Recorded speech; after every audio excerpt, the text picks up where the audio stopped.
u sizdan borgan sari uzoqlashib boryapti.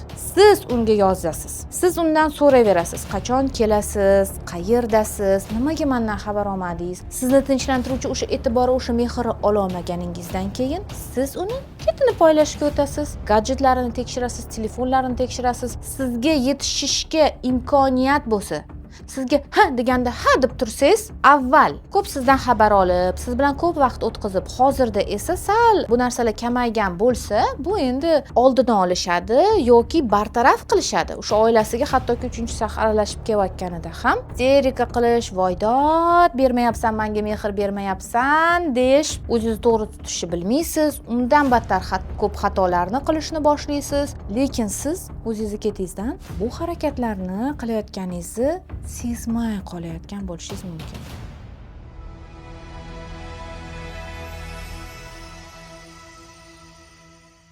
Balki siz ham hozir aynan shunday holatdadirsiz, go'zalim. Agar siz o'zingizni hozirda go'yoki hamma uni xizmatini qilayotganingizdek, unga yoqishga harakat qilayotganingizdek, uni mehrini qozonishga harakat qilayotganingizdek va bu uchun barcha sabablarni yaratayotganingizdek. Lekin u sizdan borgan sari uzoqlashib boryapti. Go'yoki siz qadrsiz va kerakmassiz. Go'yoki sizni yo'qotishdan ham qo'rqmay qo'ygan. Lekin siz o'zingizni ketingizdan bu harakatlarni qilayotganingizni sezmay qolayotgan bo'lishingiz mumkin. Siz uni e'tiborini qozonishga siz aynan ko'p harakat qilasiz.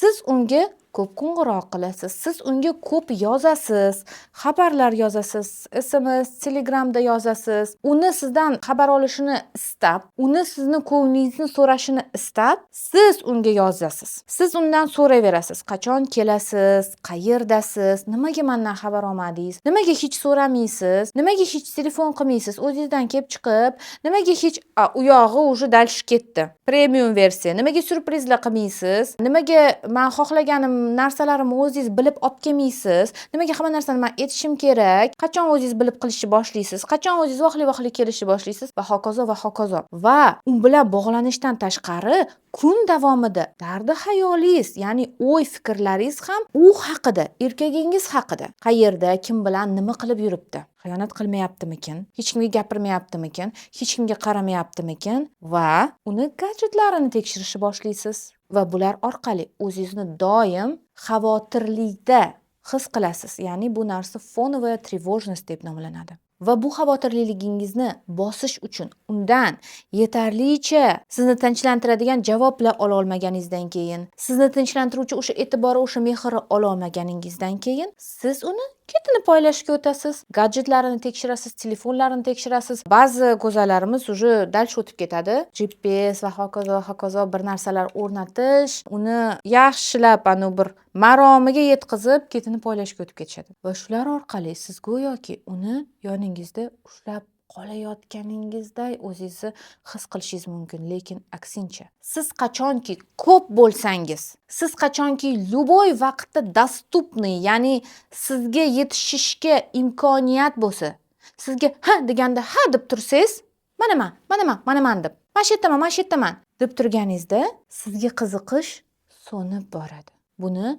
unutmang. Siz uni qanchalik tergashga, qanchalik poylashga, qanchalik uni nazorat qilishga harakat qilsangiz, erkak shunchalik sizdan itariladi, qochadi va soviydi. Qachonki siz noyobroq bo'lsangiz, kamyobroq bo'lsangiz, u shunchalik sizga tortiladi. Hattoki turmushda ham bir kun umuman telefon qilmay ko'ring eringizga va o'zingiz bilan mashg'ul bo'ling. Farqini ko'rasiz. Boshqa sabablar ham bo'lishi mumkinmi uni sovishiga? Endi qanday sovishiga bog'liq, go'zallarim. Agar u shunchaki avval ko'p sizdan xabar olib, siz bilan ko'p vaqt o'tkazib, hozirda esa sal bu narsalar kamaygan bo'lsa, bu endi ko'p oilalarda normal holat. Bir-biriga odam to'yishi bor. Har kuni bir-birini ko'rgandan keyin bunchalar bir-biriga tortilmasligi mumkin.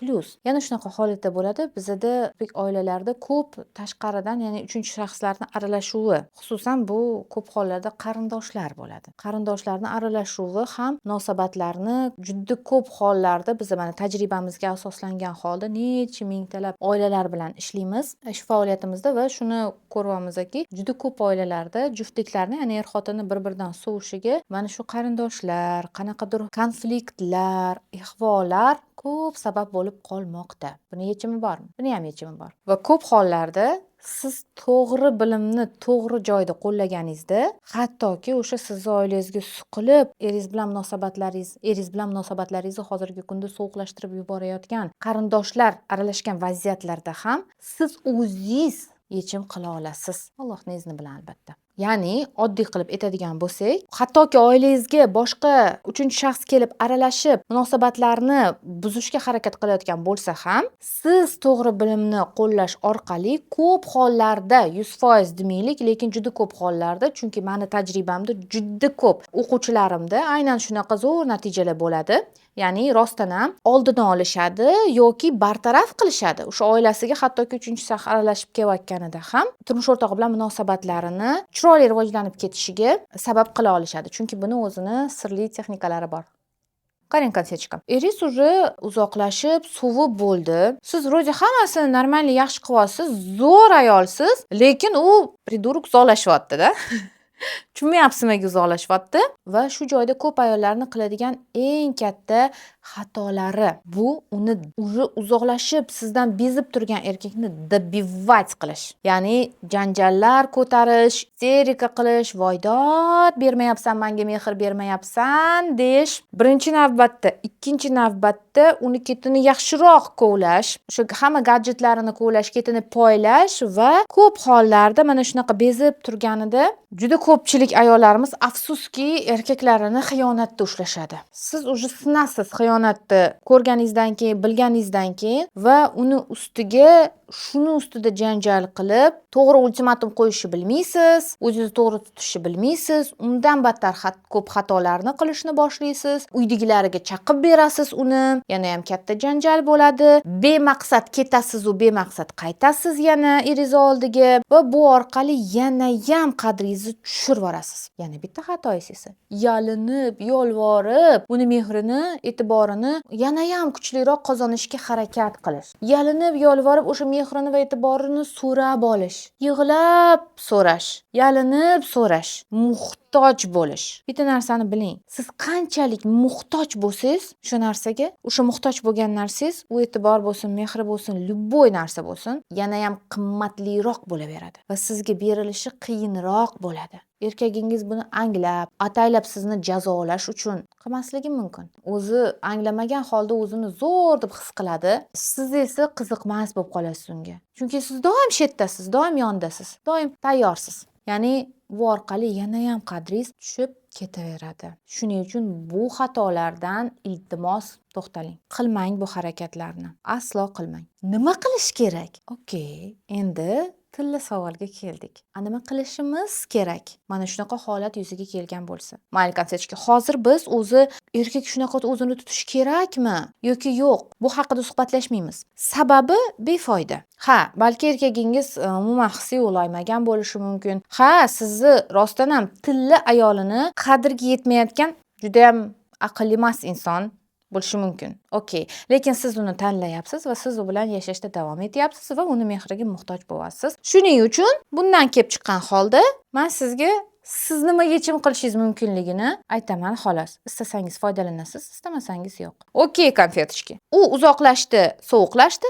Siz esa juda ham ko'p xatolarga qo'l urib qo'yib bo'ldingiz. Endi nima qilasiz? Endi shu joyda shartda butun e'tiboringiz, fokusingizni yig'ishtirib olasiz-u, undan olib qo'yasiz-u, shuni o'zingizga qaratib olasiz. Okey? Ya'ni o'zingiz rivojlanasiz, o'zingizga mehr berasiz, o'zingizga e'tibor berasiz, o'zingiz yaxshi ko'rgan mashg'ulotlaringiz bilan shug'ullanasiz, o'zingizning ishlaringiz bilan mashg'ul bo'lasiz va ozgina ko'proq undan kutasiz emas, o'zingizga o'zingiz mehr berasiz, o'zingizni maqtaysiz. O'zingizni qadrlaysiz, o'zingizga, tanangizga, hamma narsangizga Allohga minnatdorchilik bildirasiz. Har bir soniyangizga shukr qilishni boshlaysiz.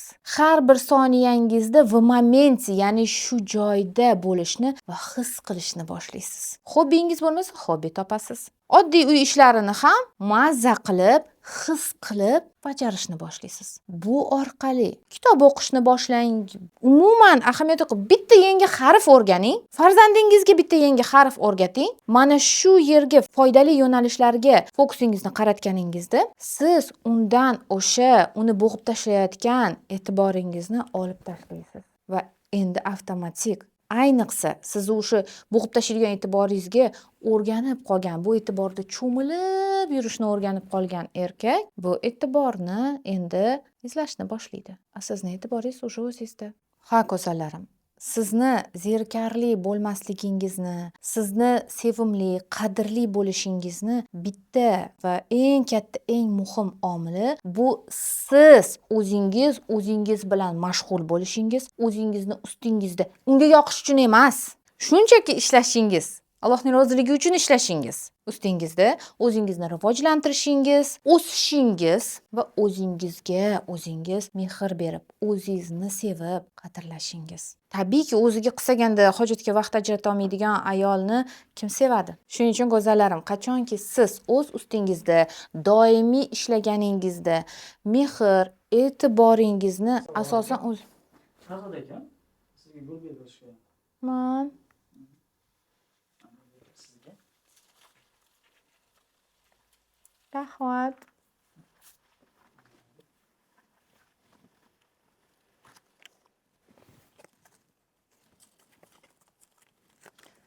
Shuni ko'rdim. Bilamas. Juda krasota. Rahmat. Mana shunaqa energiya shunaqa ishlaydi.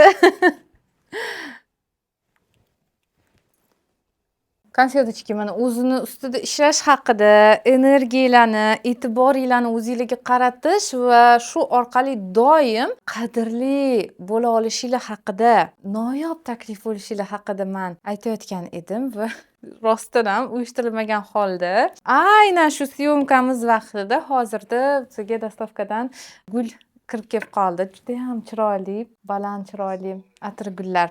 Minnatdorman va alhamdulillah. Va bunaqa narsalar sizni hayotingizda oddiy holga aylanishi uchun ham go'zallarim, doim o'zingizni qadrlang. Hech qachon mehrga yalinib, muhtoj bo'lib uni talab qilishga harakat qilmang va doim o'zingizni hurmat qilgan holda bu energiyangiz, bu mehringiz bilan serobchilikdan bo'lishni boshlang. Ehtiyojmand bo'lib, muhtojligingizdan emas.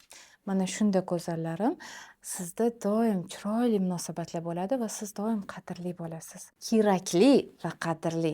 Men bunaqa kibrli, hammani hayotidan chopib yuboradigan, uni ham chopib yuborishadigan emas. Va go'zallarim, tabiiyki sizda hozir savol tug'ilyapti. Qanaqa qilib o'zimni sevay? Qanaqa qilib o'zimga e'tiborimni qaratay? Dardi xayolim shunda-ku, men hozir kuchli xavotirlilikdaman deb. Sizlar uchun juda ham tez va zo'r ish beradigan texnika beraman. Uni faqat Telegram kanalimda beraman. Siz ham o'tib oling, foydalaning, mazza qilib, sevimli bo'lib, qadrli bo'lib yuring. Chunki siz bunga loyiqsiz go'zalim.